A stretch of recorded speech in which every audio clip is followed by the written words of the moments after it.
அரசர் பெரும்பிடுகு முத்தரையருடைய பொற்பாதம் போற்றி சாதி சமநிலையற்ற இந்த சமூகத்திலே சமநீதி சமர்புரிய வந்த சமநீதி போராளி அவர்களை வணங்குகிறேன். ஐயா மாவீரன் அவர்களுடைய நினைவுகளை நெஞ்சிலே சுமந்து 14 வருடங்கள் கடந்துவிட்டது. வருடங்கள் தான் 14 கடந்துவிட்டது வழிய அவர் சிந்திய இரத்தத்தின் சூடு இன்னும் தணியவில்லை என்பதற்கு இங்கு திரண்டிருக்கக்கூடிய ஒவ்வொரு மாவீரர்களும் சாட்சி. ஏனென்று சொன்னால், நாம் 14 ஆண்டுகளுக்கு முன்பாக இந்த பேரணியை, இந்த வீர வணக்க நாளை நாம் முன்னெடுக்க வேண்டும் என்று நினைத்த போது நாம் எண்ணியது ஒன்றே ஒன்றுதான்.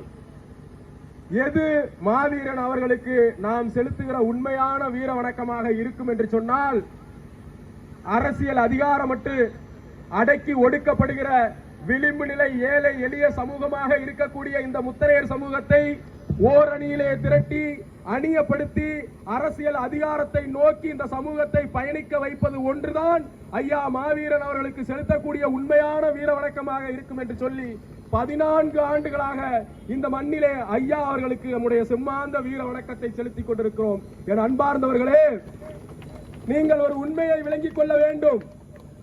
இன்றைக்கு ஐயா அவருடைய நினைவிடத்திற்கு யார் வேண்டுமானாலும் வரலாம், எந்த அமைப்புகள் வேண்டுமானாலும் வரலாம். இன்றைக்கு கூடுகிற ஒவ்வொரு கூட்டமும் தமிழகத்திலே ஒவ்வொரு வீர முத்திரையரும் வியர்வை சிந்தி ரத்தம் சிந்தி களப்பணி ஆற்றியதுடைய சாட்சி தான். அது எந்த அமைப்பில் இருந்து கூடினாலும் சரி, அது எந்த அமைப்பில் இருந்து 88 அமைப்பு இருக்கிறது என்று சொல்கிறார்கள். இந்த முத்தரையர் சமூகத்திற்காக 88 அமைப்பு இருக்கிறது என்று சொல்கிறார்கள். எந்த அமைப்பு சார்பாக நீங்கள் கூடினாலும் சரி, அந்த உழைப்பு, அந்த களப்பணி வீர முத்தரையர் முன்னேற்ற சங்கத்தை தான் சாரும். ஏனென்று சொன்னால், இங்கே இந்த வீர வணக்க நாளிலே பங்கேற்பதற்கே இந்த 88 சங்க தலைவர்களுக்கும் 10 ஆண்டுகளுக்கு பிறகுதான் தைரியம் வந்தது. 10 ஆண்டுகள் வெற்றிகரமாக ஆண்மையோடு நேர்மையோடு வீர முத்தரையர் முன்னேற்ற சங்கம் இங்கே பேரணியை நடத்திய பிறகு பிரச்சனை எதுவும் இல்லை. பேரணியை வெற்றிகரமாக நடத்துகிறார்கள், நாமும் சேர்ந்து நடத்துவோம் அப்படின்னு தான் வந்திருக்கிறார்கள் ஒழிய அவர்கள் செய்வது அரசியல். ஆனால் நாங்கள் மாவீரன் அவர்களை ஆத்மார்த்தமாக நினைக்கிறோம். அரசியலாக ஒருபோதும் நாங்கள் நினைத்தது கிடையாது. அரசியலாக ஒருபோதும் நினைத்தது கிடையாது. இங்க இருக்கக்கூடிய வணிக பெருமக்கள் எல்லோரும் தெரிந்து கொள்ள வேண்டும். அரசியலாக நாங்கள் நினைத்திருந்தால் எந்த இடத்திலாவது எங்கேயாவது தேர்தல் பிரச்சாரம் செய்யும் போது ஐயா அவருடைய பெயரை பயன்படுத்தி இருக்கிறோமா என்று கேட்டீர்கள் என்று சொன்னால் கிடையாது. இன்றைக்கு நிறைய அமைப்புகள் ஐயா அவருடைய பெயரை பயன்படுத்தி அரசியல் ஆதாயம் அடைய நினைக்கிறார்கள். அது இருக்கட்டும். இங்கு வரக்கூடியவர்கள் எல்லாருமே பங்கேற்பாளர்கள். இங்கு வரக்கூடியவர்கள் எந்த அமைப்பாக இருந்தாலும் அவர்கள் பங்கேற்பாளர்கள் மட்டும்தான். ஆனால் இந்த பேரனுடைய உண்மையான உரிமையாளர்கள் வீர முத்தரையர் முன்னேற்ற சங்கம் தான். யார் வேணாலும் அவருக்கு ஐயா ஏவி அவர்களுக்கு யார் வேண்டுமானாலும் மகளாக இருக்கலாம், மகனாக இருக்கலாம், பேரனாக இருக்கலாம். ஆனால் கொள்கை வழி பிள்ளைகள் வீர முத்தரையர்கள் தான். இதை உரைக்க சொல்லுங்க. அதனால இன்னைக்கு ஐயா அவர்களை நாம் இழந்து 14 வருடமாவது. நீங்க இப்ப இந்த தருணத்தில் ஒன்றை தெரிந்து கொள்ளணும். சமீபத்தில் சென்னை என்ற தமிழ்நாட்டையே உலுக்கிய ஒரு சம்பவம். பகுஜன் சமாஜ் கட்சியினுடைய மாநில தலைவர் ஆம்சாங்குடைய கொலை. அந்த கொலை முதலிலே பேசப்பட்டது, நன்றாக தெரிந்து கொள்ளுங்கள். அதிலே அவருடைய எதிரி ஒருவரால் முன் விரோதத்தால் அந்த கொலை நடந்தது என்று முதலில் எல்லா ஊடகங்களும் வந்தது. தெரியுமா உங்களுக்கு? எல்லா ஊடகங்களிலும் என்ன வந்தது? முன் விரோதம் காரணமாக ஆம்ஸ்ட்ராங் அவர்கள் வெட்டி படுகொலை செய்யப்பட்டார், ஒரு ரவுடிக்கும் அவருக்குமான பிரச்சனையில் வெட்டி படுகொலை செய்யப்பட்டார் வந்தது. அதற்கு பிறகு என்ன பண்ணாங்க? இன்னைக்கு தலைநகர்ல ஒரு குண்டூசி விழுந்தாலும் செய்தி.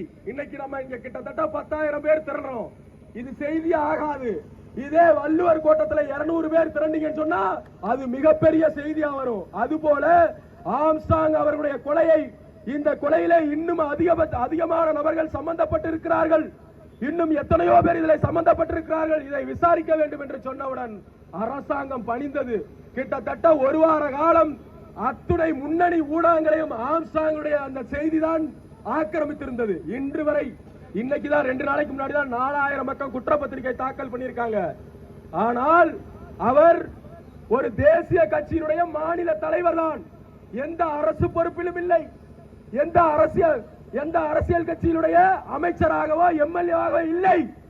ஆனால் ஒரு முக்கியமான பிரதான மாநில கட்சியினுடைய அமைச்சர், 3 முறை எம்எல்ஏ, சட்டமன்ற உறுப்பினர், அவரை வீட்டிலேயே வைத்து வெட்டி படுகொலை செய்து விட்டாலும் நாம் சுதந்திரமாக இந்த பூமியிலே நடமாடலாம் என்று சொல்லி ஒரு தைரியத்தோடு, என்றுமே தைரியம் என்று சொல்ல மாட்டேன், அவன் செய்திருக்கிறான் என்று சொன்னால் இந்த சமூகத்தை அவன் எவ்வளவு ஏமாளி சமூகமாக நினைத்திருப்பான்.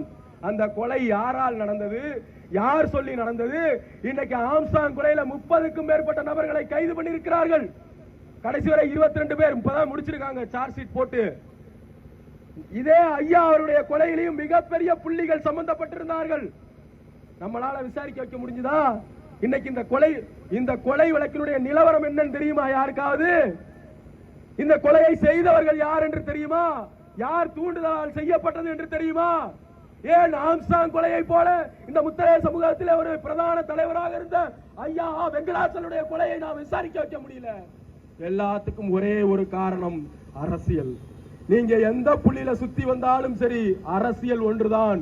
நாம அழுத்தம் கொடுத்தோம் சொன்னா, தலித் மக்கள் கொடுக்கக்கூடிய அழுத்தம் அரசாங்கத்தை பணிய வைத்தது. சிட்டி கமிஷனர், சென்னை சிட்டி கமிஷனரே மாத்தினாங்க, நீ சரியா வேலை செய்யலன்னு. எத்தனை பேர் மேல நடவடிக்கை? ஆனா ஏன் நம்ம செய்ய முடியல? முத்தரையர் ஓட்டு முத்தரையருக்கு என்று சொல்லும் போது அவெல்லாம் செருப்பாளடின்னு சொன்னார் தலைவர். எல்லாம் ஒண்ணு எப்படி சொல்லலாம் தலைவர்? முத்தரையர் ஓட்டு முத்தரையருக்கு செருப்பாளடின்னு எப்படி சொல்லலாம்? ஊனா அதிமுக இருக்கக்கூடிய, திமுக இருக்கக்கூடியவர்கள் எல்லாரும் பொங்கி எழுந்தார்கள். இந்த கொலைக்காக எந்த அதிமுக காரனாவது, எந்த திமுக காரனாவது, அமைச்சராக இருந்தவர்கள், எம்எல்ஏவாக இருந்தவர்கள், முன்னாள் மந்திரியாக இருந்தவர்கள் யாராவது குரல் கொடுத்திருக்காங்களா? சட்டசபையில பேசியிருக்காங்களா? இந்த கொலை வழக்கு விடுதலை ஆயிடுச்சு, இத பத்தி ஏதாவது பேசியிருக்காங்களா? நீ எந்த கட்சியில அமைச்சராக இருந்தாலும் சரி, அடிப்படை உறுப்பினராக இருந்தாலும் சரி, உனக்கு ஒரு பிரச்சனைனா முத ஆளா களத்துல வரக்கூடியது வீர முத்தரையர் முன்னேற்ற சங்கம் மட்டும்தான். அதனால நாங்க தான் முடிவு பண்ணுவோம். முத்தரையர் ஓட்டு யாருக்கு? முத்தரையர் ஓட்டு வீர முத்தரையருக்கு தான் என்னைக்குமே நாங்க சொல்லுவோம். அதனால முத்தரையர் ஓட்டு முத்தரையருக்கு இந்த தேர்தல் காலத்துல வர்றவங்க எல்லாம் நீங்க நம்பாதீங்க. போன வருடம் பாத்தீங்களா எத்தனை கட்சி வந்தான்? இன்னைக்கு எத்தனை கட்சி வந்தான்? இன்னைக்கு எத்தனை கட்சிகள் வீர வணக்கம் செலுத்தி இருக்காரு ஐயா அவர்களுடைய நினைவிடத்துல? அடுத்த வருஷம் வருவா, ஏன்னா தேர்தல் வரப்போகுது. அதனால இந்த அரசியலை நீங்கள் உள்வாங்கிக் கொள்ள வேண்டும். உங்களுக்காக களத்திலே நின்று போராடக்கூடியவர்கள் யார்? என்றுமே வீர முத்தரையர்கள் தான், தமிழர் தேசத்தவர்கள் தான் என்று சொல்லி மாவீரனுக்கு வீர வணக்கத்தை செலுத்துகிறோம். நன்றி.